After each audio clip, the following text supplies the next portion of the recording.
Police যখন বেগম রোকেয়া বিশ্ববিদ্যালয়ে আবু সাইদকে গুলি করে তখন পুলিশ জানতো যে আবু সাইদ হচ্ছে জামাত শিবিরের লোক, আন্দোলনকারী না, তাই না? না, সেটা সেটা আমি কি করে বলবো? আমার কাছে সেই ইনফরমেশন নেই। আহ, এখন কথা হলো যে তাহলে আপনি আপনি মনে করেন যে পুলিশের ওই গুলি করাটা ঠিক ছিল? পুলিশের ওই সরকার গুলি করাটা না, ঠিক না, ছিল? আমি যেহেতু শোনো, সরকার একটি তদন্ত কমিশন করেছে এবং তদন্ত কমিশনটা কিন্তু সরকারি কর্মকর্তাদের দিয়ে নয়। তদন্ত কমিশন করা হয়েছে একজন হাইকোর্টের একজন মাননীয় বিচারপতির নেতৃত্বে। সেখানে সবকিছু ভেসে আসবে। সেখানে তো আমরা সবই দেখতে মানে পাবো উনি তো আর যে তদন্ত কে করবেন না, উনি সরকারি হ্যাঁ, লোকই উনাকে তদন্ত করতে সাহায্য করছেন এবং উনি আপনিও খুব ভালো উনি করে জানেন উনি যে মানে এই জুডিশিয়াল কমিশন কিভাবে গঠিত হয়, কিভাবে তারা কাজ করতে পারে।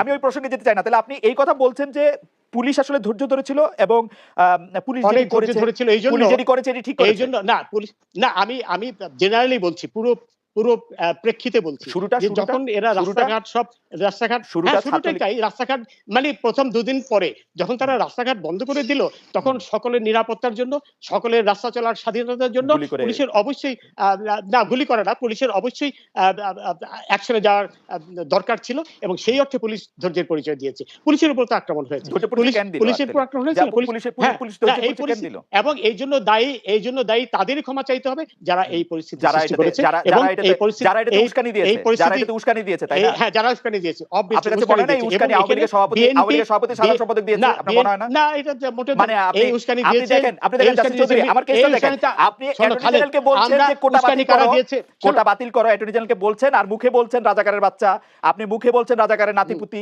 আপনি মুখে বলছেন না, কোটা যারা দরকার। নিজেরাই বলে তুমি কে আমি কে, রাজাকার রাজাকার, তারা কে তো বলেছে নিজেরাই কে বলছে বলেছে আমরা কে বলে? রাজাকার। হ্যাঁ, না, হ্যাঁ, হ্যাঁ, কারণ প্রধানমন্ত্রী ওরা বলেছেন, বলেছে প্রধানমন্ত্রী যে বক্তব্য তুমি তো কে আমি কে। শিরোধার্য, তারপরে প্রধানমন্ত্রী আরো বক্তব্য তো বলেছে, শোনো, শিরোধার্য, আরো প্রধানমন্ত্রী আরো বক্তব্য তো শিরোধার্য। না, আরো বলেছে, আরো বলেছে যে বাংলাদেশের মাটি রাজাকারের ঘাঁটি। না, এই এটা বলে কথাগুলো নাই, যারা বলেছে এটা আমি তারা শুনি তো নাই, শুনি হ্যাঁ নাই, বলেছে, শুনি নাই। এটা একটা স্লোগান ছিল।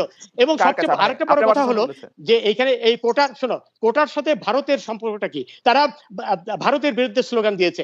সবকিছু মিলে এটি অত্যন্ত পরিষ্কার যে এটি মোটেও কোটার বিষয় কোনো বিষয় ছিল না। কোটার যে সাধারণ ছাত্ররা তারা এদের ফাঁদে পা দিয়েছিল তা না বুঝে, এবং যখন দেখলো আপিল বিভাগের রায়ের পরে তারা কিন্তু সবাই যার যার আচ্ছা আচ্ছা, বিচারপতি চৌধুরী, আমি আপিল গেছে। বিভাগের রায় তারা এখন সম্পর্কে বুঝতে পেরেছে যে বিচারপতি চৌধুরী, আমি আপিল বিভাগের রায় ব্যবহার পর্যন্ত আমি করেছে একটু বোঝার জন্য, বিএনপি, জামাত, আমি একটু বোঝার জন্য, শিবির, এইসব লোকেরা। হ্যাঁ, বলো। বিচারপতি চৌধুরী, আমার একটু বোঝার জন্য যে তাইলে দেখা যাচ্ছে যে সরকার প্রথম থেকেই কোটা বাতিলের পক্ষে ছিল, মানে এবং আন্দোলনকারীরা যা অবশ্যই, চেয়েছিল অবশ্যই, তাই এটা তো চেয়েছে, তাই প্রমাণিত। প্রমাণিত। এটা প্রমাণিত এবং আচ্ছা, ডকুমেন্টেড, তারপরে ডকুমেন্ট তাই বলছে। ওবায়দুল কাদের, আওয়ামী লীগের সাধারণ সম্পাদক, আওয়ামী লীগের সভাপতি, প্রধানমন্ত্রী শেখ হাসিনা এবং আইনমন্ত্রী যা কিছু বলেছিলেন, তারা কিন্তু তাদের কেউ বক্তব্য, বলেনি, তাদের বক্তব্য। না খালেদ, শোনো, তারা কিন্তু কেউ বলেনি যে কোটার পক্ষে। সবচেয়ে বড় কথা, অ্যাপিলেট ডিভিশনে কি ডকুমেন্ট গেল সেটাই তো আমরা দেখব। এবং তারা কিন্তু ওবায়দুল কাদের সাহেব না না, বলেনি আপনি কি বা আপনি কিন্তু প্রধানমন্ত্রী বলেনি, আপনি কিন্তু কেউ একটা ছোট বলেনি যে জিনিস, আপনি কিন্তু একটা ছোট জিনিস ওভারলুক করছেন মাই লর্ড।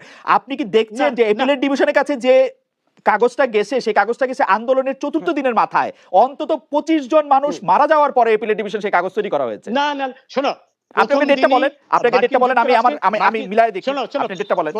প্রথম দিনে এই ঘটনা ঘটার আগেই মার্কিন যুক্তরাষ্ট্রের ম্যাথিউ মিলার বলে ফেলল যে 2 জন লোক মারা গেছে, যেটি একেবারে নেহায়েত একটা মিথ্যাচার জনিত সংগঠন ছিল। হ্যাঁ, আপনি আমাকে ওদিন তো মারা যায়নি কেউ। আপনি আমাকে এবং একটু টাইমলাইনটা বলবেন, এরা সরকার কবে এই কেবিনেটটা তৈরি করছিল অ্যাপিলেট ডিভিশনে দেওয়ার জন্য, যে আমরা কোটা চাই না? এই ক্যাবিনেট তৈরি, শোনো, এই ক্যাবিনেট তৈরি করেছে সেই হাইকোর্টের রায় হওয়ার সাথে সাথে। 4 জুন, ডেট 4 জুন, 4 জুন। এই মুহূর্তে আমাকে দেখতে হবে। হ্যাঁ, সাথে হাইকোর্টের রায় হওয়ার সাথে সাথেই তারা ক্যাবিনেট দিয়েছিল। হ্যাঁ, সুতরাং এই প্রথম দিন এবং সেদিনই কিন্তু অ্যাটর্নি জেনারেল বলেছে।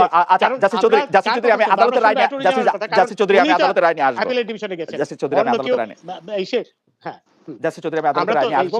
এখানে ওবায়দুল কাদের সাহেব হাইকোর্টে যায়নি।